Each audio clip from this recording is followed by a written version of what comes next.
Did you see that? Wow, that guy was driving like a dick. Hello everyone and welcome back to the Autoalex V2 channel. You join me, Taylor Hetherington, and in this episode we're going to talk about daily drivers. Now you may remember in a recent episode on the V1 channel where I swapped a Cactus for a Mini Cooper S, I ended up with a Mini Cooper S and decided to daily drive it. Unfortunately, after a few issues with it and realising that I do 170 miles a day travelling to and from this unit, it wasn't really up to the job. So I've bought myself a new daily driver and here it is. I'm just kidding. Here it is.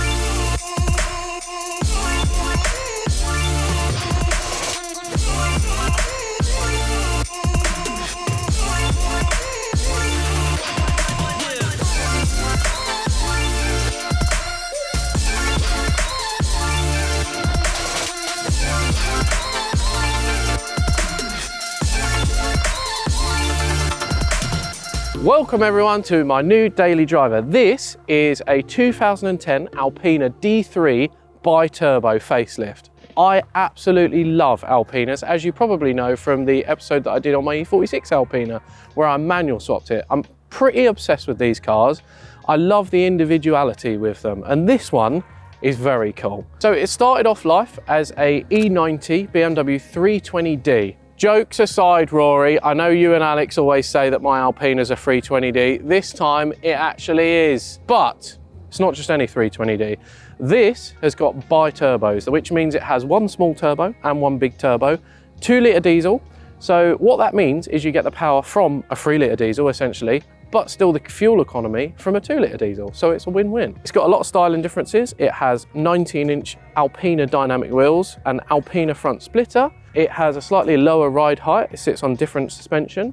It has an Alpina boot spoiler. Now this car is not really about the engine. It is just a 2-litre 4-cylinder diesel. It started off as 211 horsepower and 450 Newton meters of torque. It does have a stage 1 map on it by a BMW specialist, and it is now producing 251 horsepower and about 300,000 Newton meters of torque.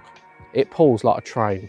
It's a good one, this. And it is mated to a 6-speed manual gearbox, which, as you all probably know, I like very much. I'm very fond of a manual gearbox. They do them as automatics as well, but fancy the manual. I quite like them. They're easy to live with, and yeah, I just enjoy driving a manual. So let's have a look at the interior, which I think makes this car. It's got this lovely lemon, soft leather interior, really, really nice. Now, this is quite rare because Alpinas are based on SEs, which means they usually are quite low spec. If you look at a lot of Alpinas for sale, they don't have sat-nav. A lot of them actually have knobs instead of climate control, which looks ridiculous. They don't usually have cruise control. Very, very low spec. This is actually a Lux, which obviously stands for luxury, which means it has quite a lot of spec. So it has the sat-nav, it's professional, so I can connect my phone to it and listen to my music. Has cruise control, which for me is a must. I absolutely love cruise control. It has this really cool sort of coarse blue and green stitching on the gear knob, the gaiter and the steering wheel, and it just feels, it's really, really cool. It feels amazing. Has an Alpina badge on the steering wheel, and probably my favorite thing, because I look at them all the time, the dials. It's got these amazing blue dials with small different font, and they go up to 190 miles an hour. But before that, a reminder from me, as always, that if you're looking to buy a used car, bike or van, run a car vertical check on it first to make sure it's not been scrapped, stolen or clocked. If we take a look at the report for our lovely Porsche Cayenne tow vehicle, we can see it's got green ticks for odometer, finance and damage, which means this car does not have a shady past. But if we take a look at the report for this Mazda CX-5, we can see although it's got green ticks for odometer and finance, it's got an amber warning for damage. And if we scroll down, we can see it has been covered in paint. Someone really didn't like whoever owned this car. As you can see, it's got paint all over the exterior and interior. Actually looks like a bit of a zebra, which means this car has been completely written off. So if you see this car for sale with a clean title, you know it's one to avoid. So once again, if you are like me looking to buy a used car, don't forget to run a car vertical report on it first and use the code V2 for 20% off. Right, back to the Alpina.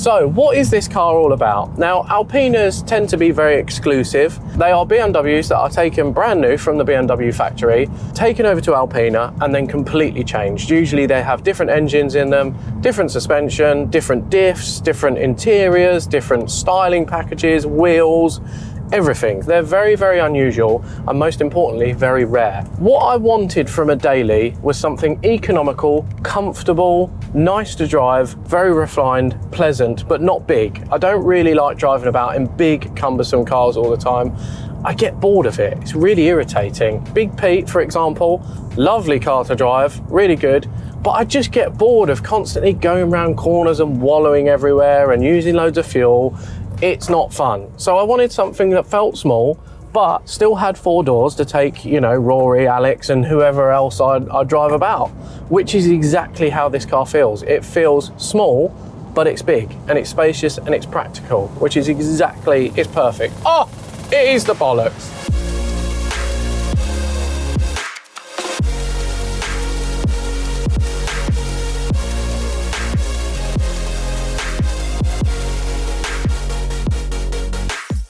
Now, Alpina D3 bi-turbos, I can't remember exactly how many they made of these, but it wasn't too many. This was one of their best-selling cars, which, you know, car makers usually do to try and bring numbers up and get a bit of money in the door so they can make really cool cars. But that doesn't mean it's boring. All right, the engine isn't the most interesting thing in the world. There's not much drama to it and there's not much noise, but it has a wave of torque throughout the entire rev range. It doesn't matter what RPM you accelerate from, it pulls like a train. It's unbelievable, which is a really, really nice feeling. This car, now that it has the map on it, has more power and a lot more torque than a standard 330D, and you can notice. It's also really nice to have a 6-speed manual gearbox. I know a lot of people say, oh, daily driver, you gotta have an auto, blah, blah, blah. I like a manual. I like the feel of it, I like the way it drives. I don't mind using the clutch, I don't mind sitting in traffic, I just enjoy it. I like rowing through the gears. I've always said that, I'm a bit old-fashioned. Another thing I wanted from a daily was something that stands out, but not in a bad way. I don't want something to stand out in a way that it's wrapped bright yellow and has chrome wheels on it or something ridiculous. I wanted something that you drive along the motorway and another car enthusiast looks at it and goes, that's a cool car. Another thing I really wanted from a daily is good fuel economy. Now, I've actually done 409 miles in this car so far, which is very impressive because I've had it for 2 days. But so far, it's averaged 50 miles to the gallon, which is amazing. So what are the things to look out for when buying something like this? They do tend to suffer with timing chains. This N47 engine and N57 engine really suffers with timing chains. Quite a common issue, a lot of people know about it. Luckily, just before I bought this, the chap Neil that I bought it from had the timing chain replaced and the dual mass flywheel. It didn't need it, but he did it as preventative maintenance, which is really, really nice. Another thing I really like about this, not just this particular car, but E90s in general, they have a really good chassis. I really, really like the way they feel. And being a 4-cylinder, there's less weight up front, which means it handles even better. This is an LCI, which means it has electric power steering instead of hydraulic power steering, which old me would have turned my nose up at and said, oh, you've got to have hydraulic power steering because that's the best way. But driving it, it actually feels really nice and it feels really, you can just feel a lot of the road. Like I can feel what's going on without it feeling too crashy and too harsh. So overall, what do I think of this car? There's not much drama to it, as I said. There's not that much going on noise-wise, but overall, I absolutely love it. It is brilliant. It's got a great chassis. It's economical. It looks mega cool. It's very exclusive. Do you know what? I actually said this to a friend of mine the other day.